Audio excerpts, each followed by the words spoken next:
sack of wine. You're an inanimate fucking object! Stuck-up, half-witted, scruffy-looking nerf herder. Is that your nose or did a bus park on your face? If I had a dick, this is where I'd tell you to suck it.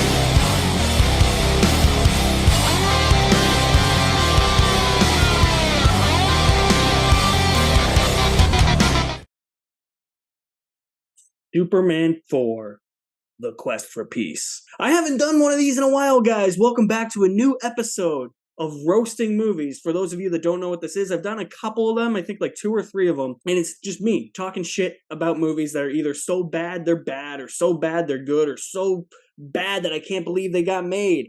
I flirted with doing one for Superman 3, but I just thought that was kind of a dull, bad movie. That was so bad it was bad, but it wasn't so bad it's bad in the good way. It's so bad it's bad in the bad way. Having rewatched all the Superman movies recently, I figured this was the perfect time to talk about Superman 4, The Quest for Suck on this channel. So let's talk some shit about Superman 4, The Quest for Peace. First of all, what you need to know about this movie is that it came out in 1987 and was a Superman movie conceived by Christopher Reeve to make Superman a little bit more realistic, at least have him involved in like real world politics. So there's a huge backdrop of this movie about nuclear weapons and all that. And he gets story credit for this. And this movie was produced by a studio called Cannon Films to help them from going under because they were essentially bankrupt. I don't think The Quest for Peace did them any favors. The movie begins with the credits, and it's not the cool credits that you see from like Superman 1 and 2. They're in space. The credits don't fly in. It's kind of a shame, but we're going along here. All right, you know. Kind of looks like the beginning of a Bond film. Is like Blofeld gonna pop up, capture like a nuclear warhead in space or something, and okay, there's some astronauts, and I seriously don't need singing from these astronauts, but they're here. This looks okay so far. It's not too shabby in terms of its effects within the first 30 seconds, and then Superman! What? What is that?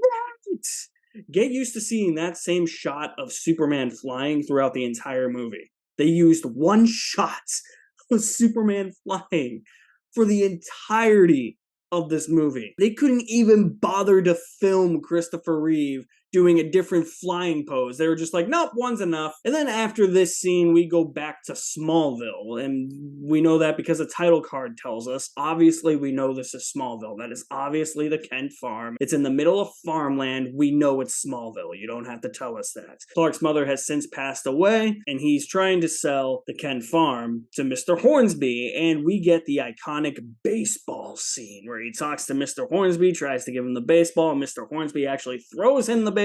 Clark takes a swing and a miss, and it looks like horrible. I mean, Christopher Reeve, though, is so good at playing nerdy, dorky Clark Kent that he makes even the dumbest shit look good. And then, when Mr. Hornsby leaves, he takes that bat and the ball, hits the ball into outer space. That thing should have shattered on impact. How did it reach space?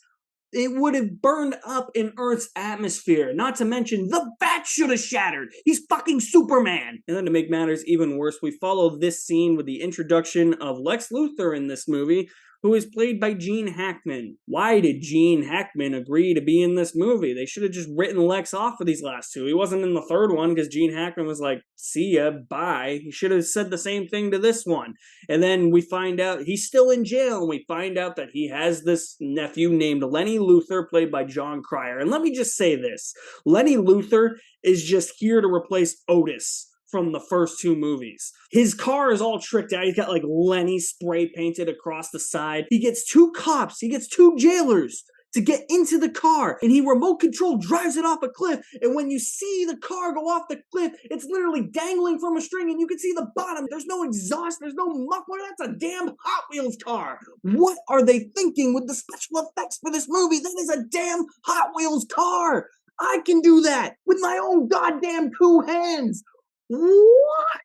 And this helps Lex Luthor escape, and he and Lenny try to go off the grid and hide in Metropolis. Very inconspicuous. So then Clark and Lois are trying to catch a train, and Clark misses the train, but then something random happens to the train driver, and you don't really see it because of the way it's shot and the way it's edited, but apparently the train driver chokes on his own air.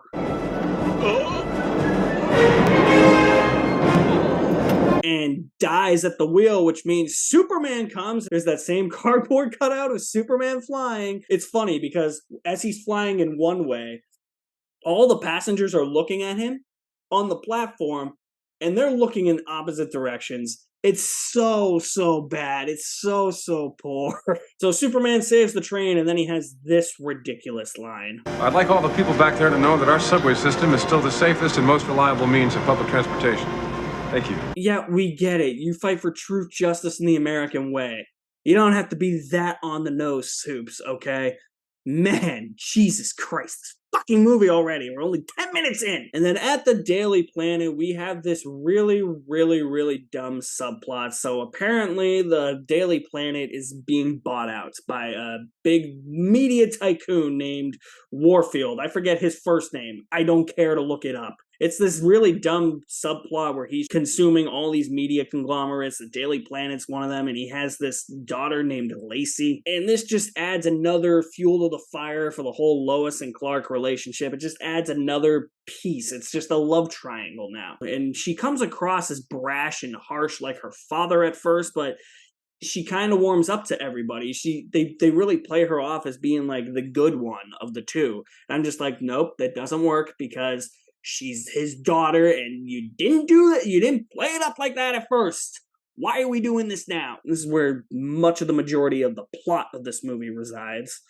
That is dealing with nuclear weapons and what we're going to do with the nuclear weapons. There's this whole scene in a school where the kids are being taught about like the nuclear weapons and the dangers of nuclear weapons, and teachers asking them what they want to do. And there's this little kid, Jeremy, who's just like, I tell you who I'd write a letter to that would do some good. Who, Santa Claus? No, Superman. No, Superman. Shut up, kid. Not to mention, this kid comes back around later when Superman gives his big speech at the UN saying that he's gonna take all the nuclear weapons and get rid of them. And he's just sitting there clapping like, yeah, Superman, yeah. Like, proving all his classmates wrong. Who gave this kid press credentials? Why couldn't I get those as a kid? But we also find out a little bit more of the plot here, and that is Lex Luthor's plan to essentially make a new enemy for Superman. And the way he's gonna do that is he's gonna go to this museum where there's a strand of Superman's hair holding up 1,000-pound weight, and he's gonna cut Superman's hair. You can't physically cut Superman's hair! It's physically impossible! That is Superman lore 101! Even the show Smallville got that right. Take a look! Hey, what are you doing? I need a lock of your hair for a scrapbook I'm making for Chloe's birthday. All you had to do was ask. Well, where's the fun in that? What happened to these? They were broken already. You can't just cut his hair with bolt cutters. It doesn't work like that. But the Luthors do it, and now they have Superman's DNA. I think I know where this thing's going. So then we come to the iconic Superman and Lois flying scene, where Clark finally reveals, for the second time in this series, that he is Superman. And he just does it of his own will. There's like no thinking about it. He's just like, hey, yeah, Lois, I'm Superman. Okay. See, I'm kind of mixed on Superman 2, but at least in Superman 2, there was this whole crisis he was going through, this existential crisis where it's like, should I tell her? Should I not tell her? What will happen if I tell her? And the way that they do it in Superman 2, in both the theatrical and the Donner cuts, actually really work. Here, he's just like, oh, hey, Lois, I'm Superman. And then they go flying and traverse great distances across the globe in a matter of seconds. How? He can't fly that goddamn fast. He's not a jet. Planes can't fly that fast. Also, they're reusing the John Williams music from the first movie in the flying scene from that movie. No! You just ruined iconic music from John Williams. Why are you using it in this scene? Use your own goddamn music. That probably sucks compared to that. And then Superman in the scene stupidly lets Lois go, and apparently she can fucking fly. What? Lois Lane can fly? She doesn't have superpowers? She can fly? Oh my God, this movie is so brilliantly dumb and stupid and wonderfully. Ugh, it's wonderful though. It's wonderful. After this scene, we cut to Superman at the UN and him giving his big speech and him saying he's gonna rid the world of all nuclear weapons, and then we somehow see him doing all that. There's this montage of him getting rid of all the nuclear weapons. I just have a couple questions.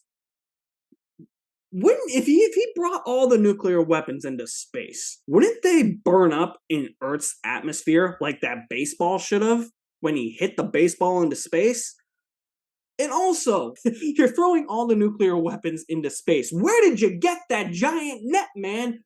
Who gave you that net? Did you build it with your random building powers that we're going to talk about later in this roast? Also, I'm pretty sure spinning all the nuclear weapons around in a net and tossing them at the sun is not a good idea. Did anybody reading this script think about the same thing?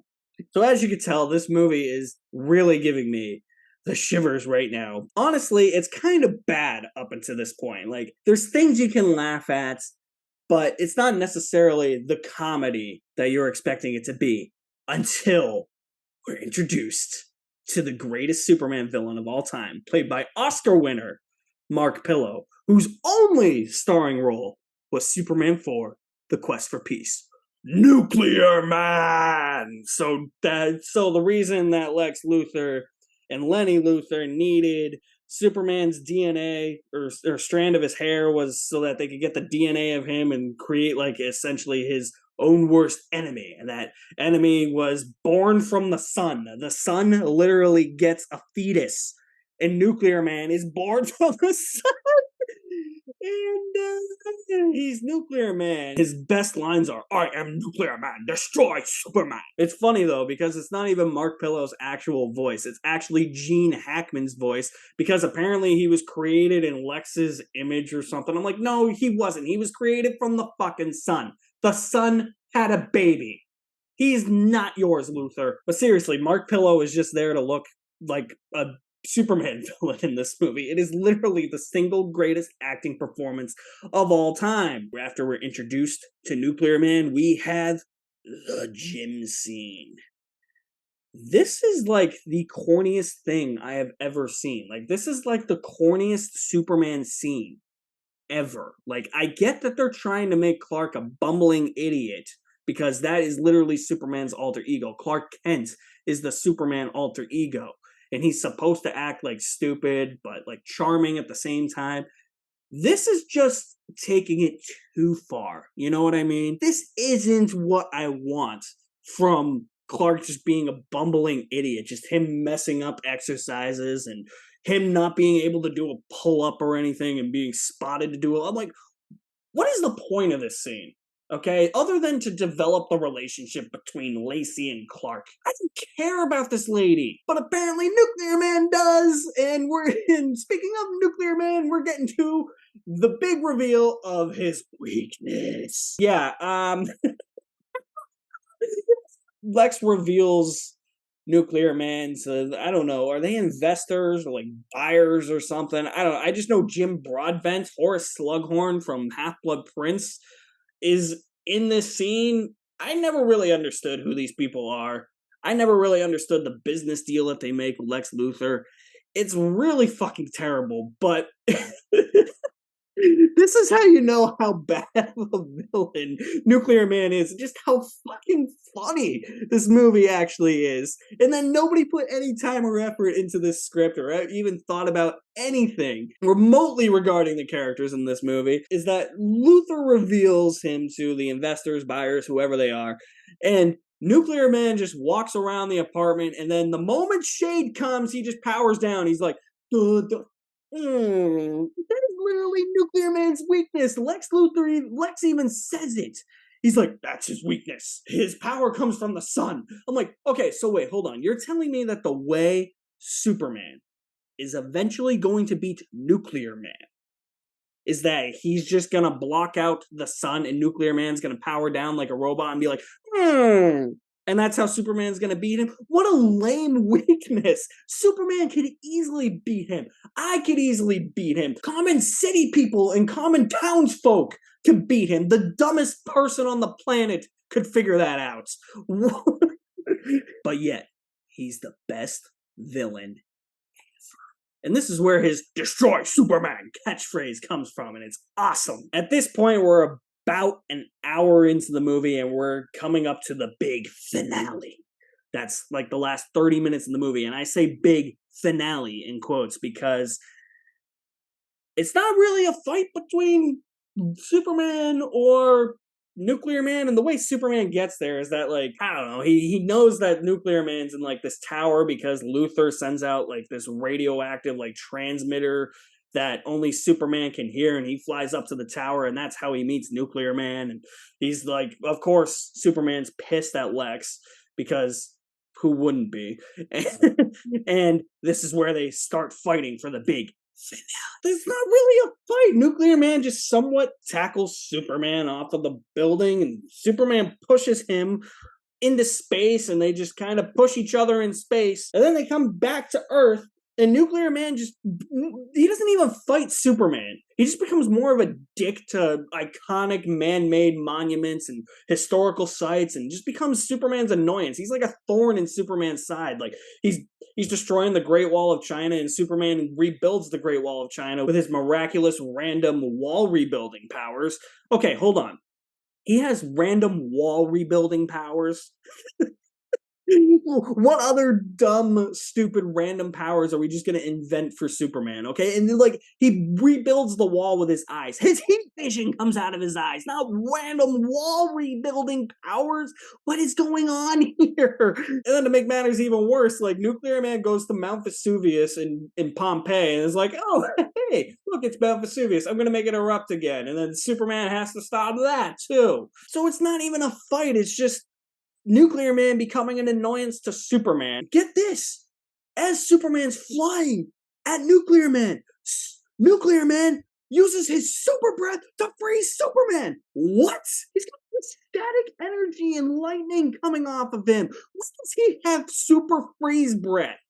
How does that make any sense? He was born with energy from the sun. He shouldn't be able to freeze people. We got about like 25 minutes left in the movie. Somehow I have suffered through it, but at this point, my mind was elsewhere, thinking I would rather play Superman 64 than watch Superman 4, The Quest for Peace. They both suck, but hey, you know what? I'd rather fly through green haze and rings for all hours than watch Nuclear Man be a dick to historical monuments worldwide. So after all of this, the fight goes back into space and Nuclear Man reveals his true superpower.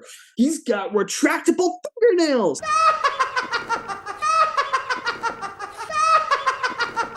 They take the fight back to Earth and he lifts up the Statue of Liberty, and you can tell it's a fake Statue of Liberty because the bottom of it, it's like, yep, that looks like the bottom of like a Lego piece, because you know they're going to put it back in the same spot later perfectly. So Superman grabs the Statue of Liberty to put it back, and then in comes Nuclear Man, and here he comes, and he just bitch scratches Superman across the neck, and he's like bleeding and shit, and then Superman just goes away. He starts to like wither and die and like becomes decrepit and all that, and like old. He's like sick. I'm like, Nuclear Man did this to Superman. Was this explained? I'm pretty sure this was explained, but not very thoroughly. He's aging. He's basically dead. He's a skeleton at this point. That damn green crystal that's in all these movies starts calling to him, and you hear the voice of his mother, and then the scene just ends. Something about energy from like Krypton, or like he's the last of like Krypton's energy or something. And that's how he fucking heals. I have no clue who wrote this movie. Who wrote this? Who directed it? Oh my god. So then Nuclear Man arrives at the Daily Planet and he sees a newspaper of a picture of Lacey Warfield. And you know what happens with Nuclear Man? Immediately, he falls in love with her. He hasn't seen her in person, but he falls in love with the picture of her. So what does he do? He goes out to Metropolis, starts wreaking havoc on Metropolis because he wants Lacey. He just wants her because he's in love with her. And then Superman magically shows up. He's magically healed. And he's trying to reason with Nuclear Man. And Nuclear Man's like, I will hurt people. And Superman's like, no, stop, don't do it. Where is the woman? Give it up. You'll never find her. If you will not tell me, I will hurt people.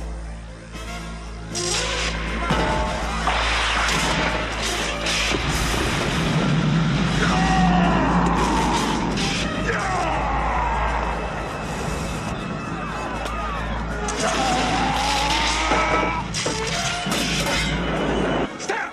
Don't do it! The people! Dude, you should have said that like 10 seconds ago before he like railed like 30 cop cars and burned 3 civilians, dude. Why'd you wait to tell him that? And are you actually gonna do anything about it? You're just kind of standing there, Superman. Do something! So they finally actually kind of fight in this big finale. And Superman gets the upper hand, locks Nuclear Man in an elevator, rips the cables off of the elevator, swings the elevator into space, and now the fight is going to space. Ooh, space. How many times have we been in space in this movie? Yay, terrible fight is over! But wait, there's more. Superman launches him into space because, of course, we gotta go to space. And they're gonna fight on the moon, and again, for this big it's not really a fight.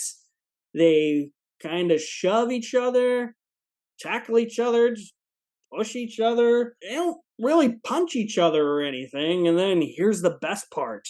Nuclear Man gets the upper hand, and he starts planting Superman into the soil and ground of the moon like he's a fucking carrot or a turnip or a tomato.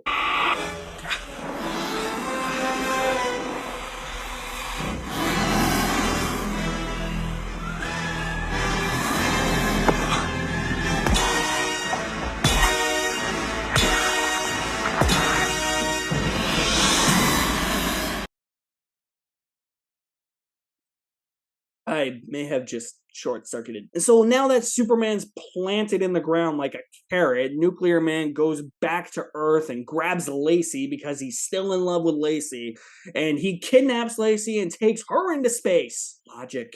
The logic here. Humans cannot breathe in space. That is why when astronauts go to space, they wear those cool jumpsuits. Okay? That help them breathe. There is no oxygen in space. How is she breathing? More importantly, how did she not explode in the Earth's atmosphere? The third object that should have exploded in the Earth's atmosphere didn't explode in this movie.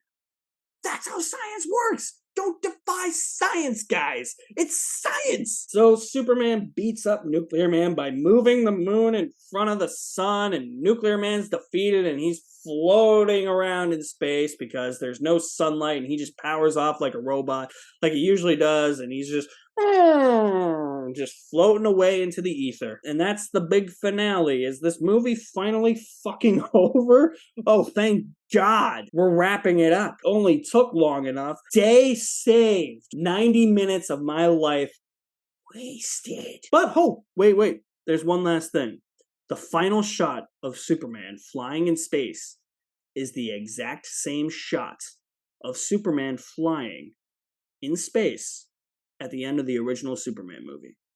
They couldn't even refilm a new, like, him flying in space or him flying around Metropolis, which is just New York City, but they couldn't just film a new scene.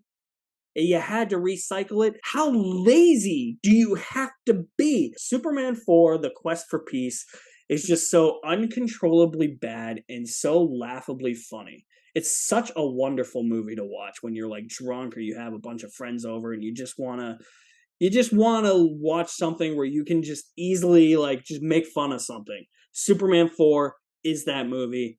Thank you for coming along with me on this latest episode of Roasting Movies.